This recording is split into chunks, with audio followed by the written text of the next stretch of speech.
കൂട്ടുകാരെ, നിങ്ങൾക്കെല്ലാവർക്കും കഥകൾ ഇഷ്ടമല്ലേ? അപ്പം നമുക്കൊരു കഥ കേട്ടാലോ? ബുദ്ധിമാനായൊരു മുയൽ. നീലിമലക്കാട്ടിൽ ക്രൂരനായൊരു സിംഹമുണ്ടായിരുന്നു. മൃഗങ്ങളെ കൊന്നു തിന്നുക ആ സിംഹത്തിൻ്റെ വിനോദമായിരുന്നു. ഒടുവിൽ മൃഗങ്ങളെല്ലാവരും യോഗം ചേർന്ന് തീരുമാനമെടുത്തു. എന്നിട്ട് സിംഹത്തിനടുത്ത് തങ്ങളുടെ തീരുമാനമറിയിച്ചു. രാജാവേ, അങ്ങ് ഭക്ഷണത്തിനു വേണ്ടി കഷ്ടപ്പെടരുത്. ഞങ്ങൾ ദിവസവും ഒരാൾ വീതം അങ്ങയുടെ ഗുഹയിലേക്ക് വരാം. രാജാവായ അങ്ങ് ഭക്ഷണത്തിനായി കാട്ടിൽ അലഞ്ഞു തിരിയുന്നത് ശരിയല്ലല്ലോ. സിംഹത്തിനിത് കേട്ടപ്പോൾ സന്തോഷമായി. മൃഗങ്ങൾ ഓരോരുത്തരായി രാജാവിൻ്റെ ഗുഹയിൽ ഹാജരായി. സിംഹം അവരെ ഭക്ഷണമാക്കി സുഖിച്ചങ്ങ് ജീവിച്ചു. അങ്ങനെ പാച്ചുമുയലിൻ്റെ ഊഴമെത്തി. മുയൽ ബുദ്ധിമാനായിരുന്നു.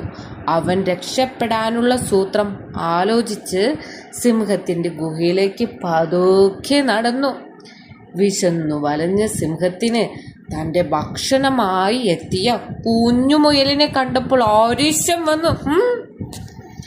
ആരിശം പിടിച്ച സിംഹത്തെ കണ്ടപ്പോൾ മുയൽ താണു വഴങ്ങി പറഞ്ഞു, മഹാരാജാവേ, എൻ്റെ ഒപ്പം 5 മുയലുകൾ കൂടി ഉണ്ടായിരുന്നു. വഴിയിൽ വച്ച് വേറൊരു സിംഹം അവരെ പിടിച്ചു തിന്നു. കാട്ടിലെ രാജാവ് താൻ എന്നാണ് ആ സിംഹം പറഞ്ഞത്.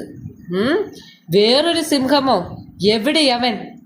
സിംഹം മുയലിനെയും കൂട്ടി പുറപ്പെട്ടു.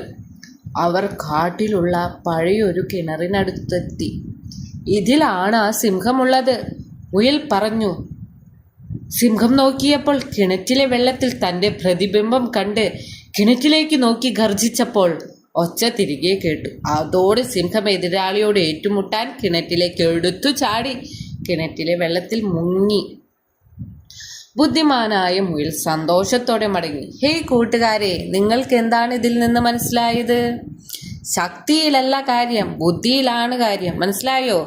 എത്ര വലിയ ശക്തിയെ നമുക്ക് ബുദ്ധി കൊണ്ട് എതിരിടാൻ പറ്റും, തോൽപ്പിക്കാൻ പറ്റും. അപ്പോൾ കൂട്ടുകാരെ, നമുക്ക് ബുദ്ധിയിലാണ് കാര്യമെന്ന് മനസ്സിലായോ?